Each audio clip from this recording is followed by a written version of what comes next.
Joining us now is former House Intelligence Committee Chairman and former California Congressman Devin Nunes. Chairman, you were talking about Russia long before it became fashionable to do so. What did you see before some other folks saw it that made you wary of that country? Well, during the Obama-Biden administration, Trey, it was pretty clear that Putin was running around the world doing whatever he wanted.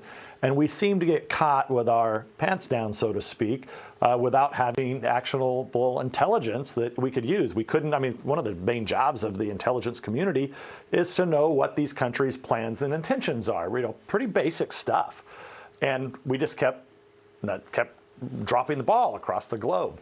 But I think you made a good point in your opener, and that is that a lot of people are looking at why did Russia go and do this? Well, they actually have watched China the last 2 years after they released this China virus on the world, have lied about it, have covered it up. Nobody's actually held them accountable. So I think Putin knew what he got away with Obama-Biden in the first term. He then watched China get away with this for the last 2 years.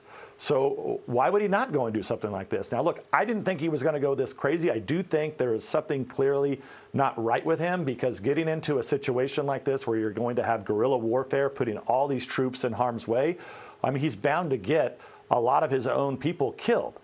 So he's clearly not thinking straight. But at the same time, this is something that I think we've seen happen because Russia gets away with something, China gets away with something, then Russia gets away with something. And that's what's been happening. And now you see NATO now scrambling and they want to put in sanctions. But, look, I think it's a little too late at this point. Devin, you mentioned China. There's reporting that the U.S. shared intelligence with China, trying to get them to intervene and stop Russia, and then China turned around and shared that intelligence with Russia. I mean, do you find that reporting credible? I mean, would we really share intelligence with China? Well, look, it's almost like Babylon Bee type thing, right, where you can't even believe this. It's like, earlier the stories about General Milley calling China to tell China that, well, we're not going to attack, don't worry, and if we are, I'll make sure that I call you.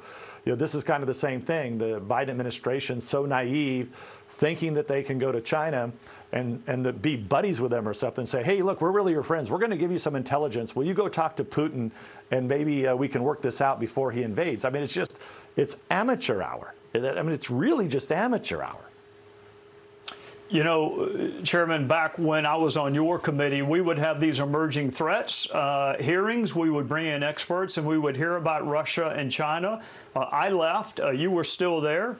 It seems like it turned into the impeachment committee, and I'm wondering if maybe the House Intelligence Committee might have taken its eye off of China and Russia and their zeal to get Trump. Yeah, look, you know that. I mean, we had been running a China investigation in the House, and I think they're still trying to do it. But the Democrats largely, actually, ironically, used Russia and Ukraine, Russia to smear Republicans, make up an entire hoax that you were one of our lead investigators on. And then they turned around and used Ukraine.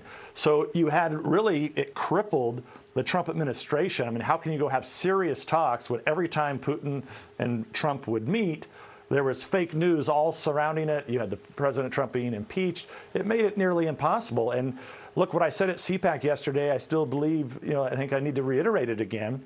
And that is that it's all politics, right? Oh, it's just politics, dirty politics. Oh, the Russia hoax, blah, blah, blah. Well, look, now it's led to people are getting killed. I mean, that's where this goes. It's politics. You ruin people's lives here in America. You don't let an administration talk to people.